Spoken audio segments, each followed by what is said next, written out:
హల్లెలూయా. ప్రియ సహోదరి సహోదరులందరికీ మన ప్రభు అయిన యేసుక్రీస్తు శ్రేష్టమైన నామంలో వందనములు. అందరూ బాగున్నారండి? ఈరోజు జీవాహారము అపోస్తల కార్యములు 2వ అధ్యాయము 38వ వచనము. మీరు మారు మనస్సు పొంది పాప క్షమాపణ నిమిత్తము ప్రతివాడు యేసుక్రీస్తు నామమున బాప్తిస్మము పొందుడి, అప్పుడు మీరు పరిశుద్ధాత్మ అను వరమును పొందుదురు. హల్లెలూయా. ప్రియ సహోదరి సహోదరులారా, మీరందరూ మారు మనసు పొంది ఉన్నారా? పాప క్షమాపణ నిమిత్తము దేవుడు మనలందరినీ క్షమించడాన్ని బాప్తిసం తీసుకుంటూ దానిని మీరు దృఢపరుచుకొని బహిరంగ సాక్ష్యము బాప్తిస్మం ద్వారా మీరు జనులందరికీ సాక్ష్యకరంగా జీవిస్తున్నారా? అయితే దేవుడు పరిశుద్ధాత్మను వరమును నిశ్చయంగా మీకు దయచేస్తారు. ఖచ్చితంగా ఈరోజు అనేక మంది పరిశుద్ధాత్మను వరమును పొందుకొనడానికి వారు ప్రయత్నం చేస్తున్నారు, ఆశపడుతున్నారు. కానీ అది ఏ విధంగా పొందుకోవాలి అనే విషయం మాత్రము తప్పిపోతూనే ఉన్నారు. ఏ విధంగా మనము పరిశుద్ధాత్మను పొందుకుంటాము, ఎలా మనం దేవుని యొద్ద నుంచి ఈ వరమును పొందుకుంటాము అని చాలా అపోహపడుతున్నారు ఎవరెవరో చెప్పిన మాటను బట్టి. నీకు అంత కన్ఫ్యూజన్ అవసరం లేదు. నువ్వు పాప క్షమాపణ పొందిన తర్వాత, బాప్తిసం తర్వాత మీరు దేవుణ్ణి అడగడమే ఆలస్యమైన పరిశుద్ధాత్మను నిశ్చయంగా ఇస్తాడు. ప్రభు తానే సెలవిస్తున్నారు, తన ఏకైక కుమారుని మనకు అనుగ్రహించిన వారు ఇక మరేదైనా మనకి ఇచ్చుటకు అభ్యంతరం ఉన్నదా? లేదు. ఆయన అడుగువాడికి తప్పక నిశ్చయముగా తన పరిశుద్ధాత్మను వరమునిస్తారని. ప్రతిరోజు వాక్యమును ధ్యానించడం ద్వారా, ప్రార్థనలో గడుపుట ద్వారా మనము దేవునితో సాన్నిహిత్యము పొందుకోవడం ద్వారా దేవుని శక్తిని మనం పొందుకుంటాం. పరిశుద్ధాత్మ యొక్క శక్తిని మనము అనుభవించగలుగుతాం. అయితే ఎప్పటికీ నీవు దాన్ని కొనసాగిస్తున్నావా లేదా? బాప్తిసం తీసుకున్న కొత్తలో దేవుడి మీద అపారమైన ప్రేమ ఉండి ఉండవచ్చు, పరిశుద్ధాత్మ వరమును పొందుకొని ఉండొచ్చు, లేదా ఇంకొక వరమును దేవుడు అనుగ్రహించే వరాల్లో ఏదో ఒక వరమును దేవుడు తప్పకుండా నీకు ఇచ్చి ఉంటారు. అయితే దానిని నువ్వు ఎంతవరకు దాన్ని నిలువబెట్టుకోగలుగుతున్నావు? దేవుని సన్నిధిలో పరిశుద్ధంగా ఆయనను పోలి జీవించడం ఆయనకు కావాల్సింది. నీవు ఎక్కడైతే పరిశుద్ధతను కోల్పోతావో అప్పుడే పరిశుద్ధ ఆత్మదేవుడు నిన్ను ఎడబాపు వాడై ఉంటున్నాడని గుర్తుపెట్టుకోనండి. సౌలు ఎప్పుడైతే దావీదు మీద ద్వేషమును, అసూయను పెంచుకొని అసూయ అయినటువంటి ఆ యొక్క దృష్టిని నిలిపాడో అప్పుడే సౌలును ప్రభు ఆత్మ ఎడబాపింది. ఎప్పుడైతే చేయకూడని తప్పు చేసి ఉన్నాడో, సమూయేలు ప్రవక్త చేయవలసిన దాన్ని ఆయన చేసి ఉన్నాడో అప్పుడే అవిధేయతకు చోటిచ్చాడు.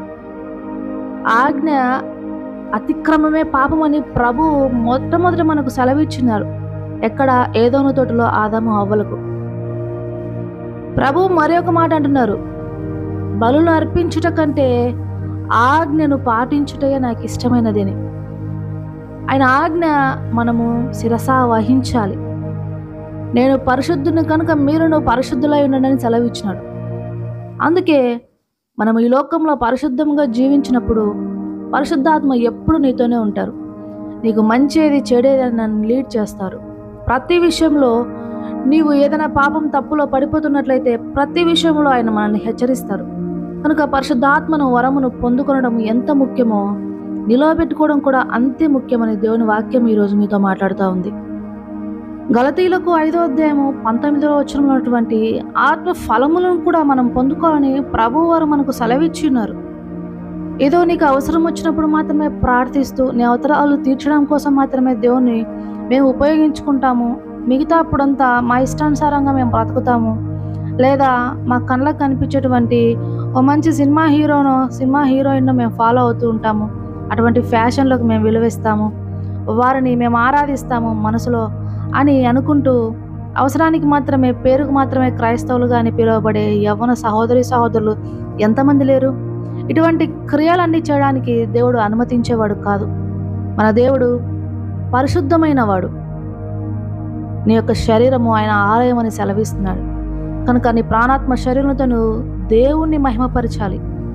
నీ దగ్గర ఉన్నది ఏది నీది కాదు. బాప్తిజం తీసుకున్న తర్వాత ప్రాణాత్మ శరీరములు దేవునికి కట్టుబడి ఉన్నాయని నీవు ప్రమాణము చేసినట్లు ఆ ప్రమాణమును మనమందరం నిలుపుకున్నట్లయితే ప్రభు ఎల్లప్పుడూ మనకు తోడుగా ఉంటారు. ఆయన వరములతో మనల్ని నింపుతాడు.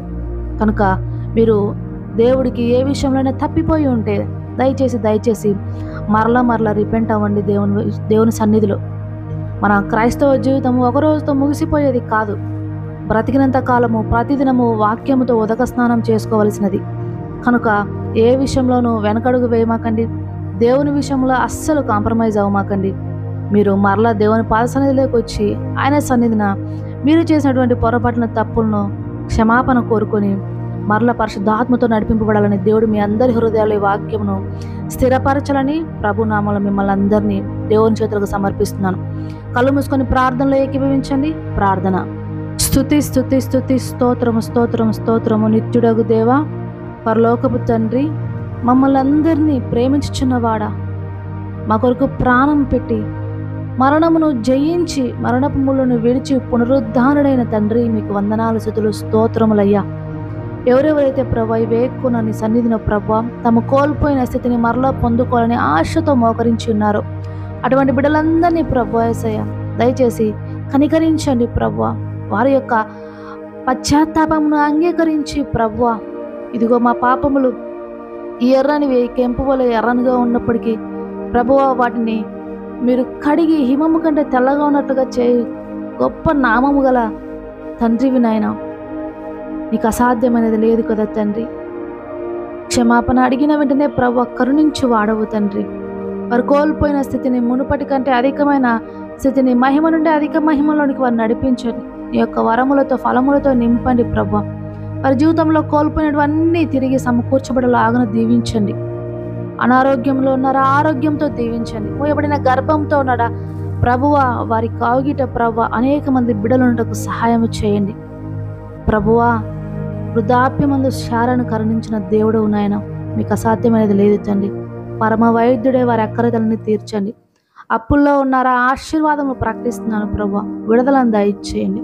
కోర్టు సమస్యలతో ఉన్నారా, న్యాయము తీర్చండి ప్రభు. వారికి ప్రభు కుటుంబంలో శాంతి సమాధానం లేక అల్లకల్లంగా ఉన్నారా, అటువంటి కుటుంబాలను కట్టండి ప్రభు.